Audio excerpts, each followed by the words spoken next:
아침 식탁에 마주 앉은 부부가 있습니다. 30해를 함께 살았습니다. 같은 집에서 살고, 같은 침대에서 자고, 매일 얼굴을 봅니다. 그런데 이상합니다. 할 말이 없습니다. 많이 먹어. 응. 짧은 말만 오갑니다. 불편하지도 않습니다. 싸우지도 않습니다. 그저 조용합니다. 예전에는 이런 시간이 평화라고 생각했습니다. 아무 일 없는 하루, 아무 말 없는 저녁.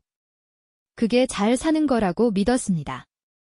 그런데 요즘은 이 고요함이 낯섭니다. 무언가 잃어버린 것 같은데 무엇을 잃었는지는 잘 모르겠습니다. 함께 있는데 혼자인 것 같은 느낌. 같은 공간에 있지만 각자 다른 세계에 있는 것 같은 이 감각은 대체 무엇일까요? 오늘은 이 설명하기 어려운 거리에 대해 이야기해보려 합니다. 58세 김태수 씨는 정년을 2년 앞두고 있습니다. 금융회사에서 30년을 일했습니다. 요즘은 집에 있는 시간이 조금씩 늘어납니다. 토요일 오후. 태수 씨는 거실 소파에 앉아 있습니다. TV를 켜지도 끄지도 않은 채 그냥 앉아 있습니다. 부엌에서는 물소리가 납니다. 아내 윤희 씨가 설거지를 하고 있습니다. 태수 씨가 말을 꺼냅니다. 여보, 주말인데 우리 어디 갈까? 글쎄. 특별히 갈 데 있어? 아니, 그냥 좀 답답해서. 그럼 혼자 산책이라도 다녀와. 날씨 좋던데? 태수 씨는 고개를 끄덕입니다. 그리고 더 말하지 않습니다. 저녁 시간. 밥을 먹다 말고 태수 씨가 다시 말을 꺼냅니다. 회사에서 내년에 명예퇴직 얘기하더라.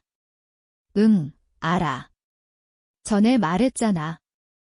아, 그랬나? 응, 2번 했어. 그래. 미안. 숟가락 부딪히는 소리만 남습니다. 그래서 앞으로 뭐 할 생각이야? 아직 잘 모르겠어? 생각 중이야. 언제까지? 쉽지가 않네. 하긴 쉽진 않겠지? 대화는 거기서 멈춥니다. 밤 10시. 같은 침대에 나란히 눕습니다. 각자 휴대폰을 보고 있습니다. 자, 응. 불이 꺼집니다. 어둠 속에서 태수 씨는 눈을 뜨고 있습니다. 바로 옆에서 아내의 호흡이 들립니다. 예전엔 이렇게 조용하지 않았는데 아이들 이야기를 할 때는 할 말이 많았습니다. 지금은 아이들도 다 컸습니다. 둘만 남았습니다. 불편하진 않습니다. 그냥 익숙합니다. 그런데 가끔 이런 생각이 듭니다.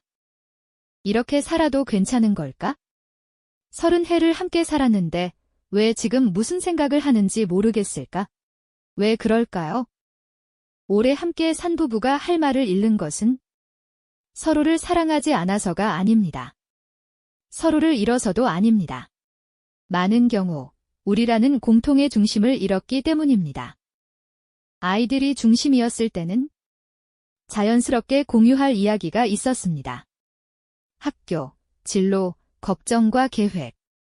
그 모든 것이 부부를 이어주는 끈이었습니다.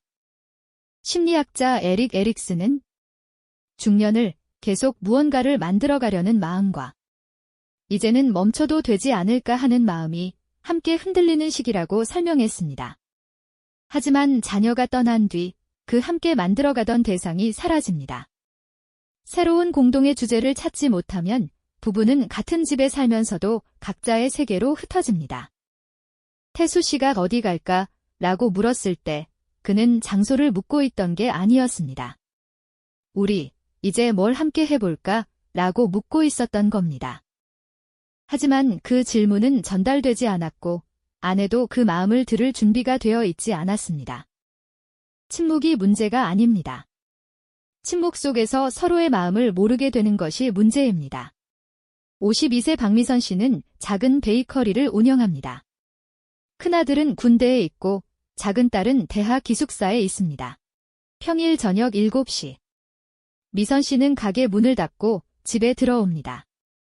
남편 성호 씨는 거실에서 뉴스를 보고 있습니다. 왔어. 응, 저녁 먹었어? 아니, 기다렸어. 그래. 미선 씨는 말없이 부엌으로 갑니다. 냉장고를 열고 반찬을 꺼내고 밥을 합니다.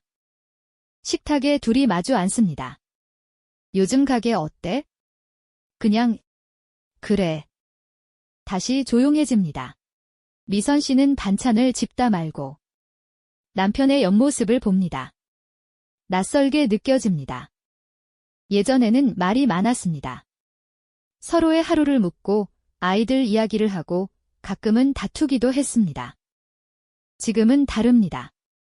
아무 일도 없는데 아무 말도 없습니다. 밤, 딸에게 메시지가 옵니다. 엄마, 이번 주말 집에 못 가. 그래. 조심해.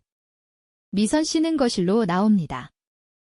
여보, 은지가 주말에 안 온대. 응, 그래. 요즘 애들 얼굴 보기 힘들다. 다 컸잖아. 대화는 거기서 끝입니다. 불을 끄고 누워 미선 씨는 남편의 등을 바라봅니다. 얼굴은 보이지 않습니다. 함께 있는데 혼자인 것 같습니다. 왜 그럴까요? 부부 사이의 거리는 사랑이 식어서 생기는 것이 아닙니다. 서로를 사람이 아니라 역할로 보기 시작할 때 생깁니다.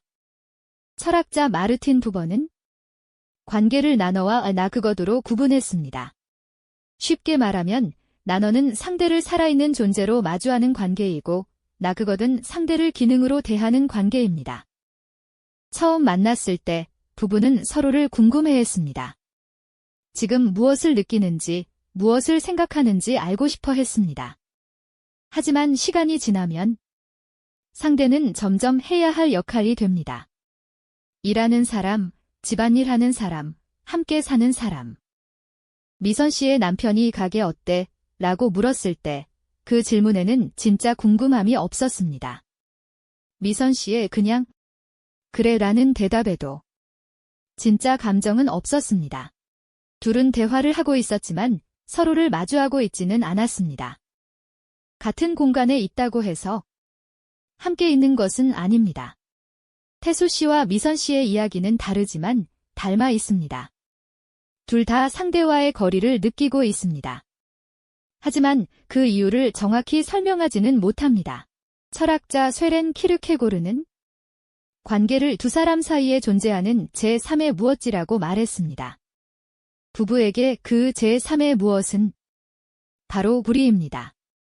아이를 키울 때는 그 우리가 자연스럽게 존재했습니다. 하지만 자녀가 떠난 뒤 그 자리를 새로 채우지 않으면 부부는 같은 집에 사는 두 개인이 됩니다. 심리학자 칼 융은 중년을 개인화의 시기라고 불렀습니다. 역할이 아닌 진짜 자신을 다시 마주하는 시기라는 뜻입니다.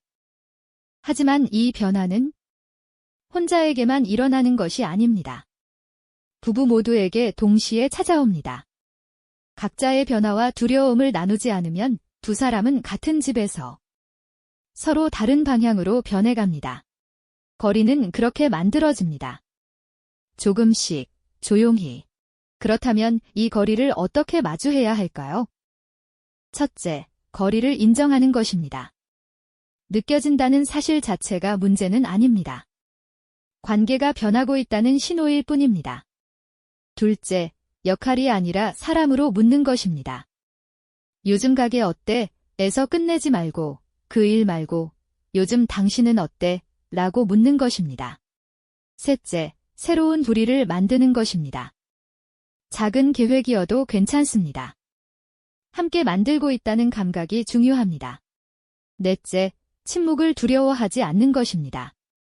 침묵 자체가 문제가 아니라 침묵 속에서 서로를 잃는 것이 문제입니다. 다섯째, 작은 말부터 다시 시작하는 것입니다. 사소한 말들이 다시 연결의 다리가 됩니다. 그리고 마지막으로 기대하지 말고 말하는 것입니다. 알아주길 기다리기보다 먼저 꺼내는 것입니다. 함께 있지만 멀게 느껴진다면 그 관계는 끝난 것이 아닙니다. 변화를 요구하고 있을 뿐입니다. 같은 공간에 있다고 해서 함께 있는 것은 아닙니다. 서로의 지금을 마주할 때 비로소 함께 있게 됩니다. 오늘 저녁 함께 살고 있는 그 분에게 조용히 물어보세요. 당신은 요즘 어때?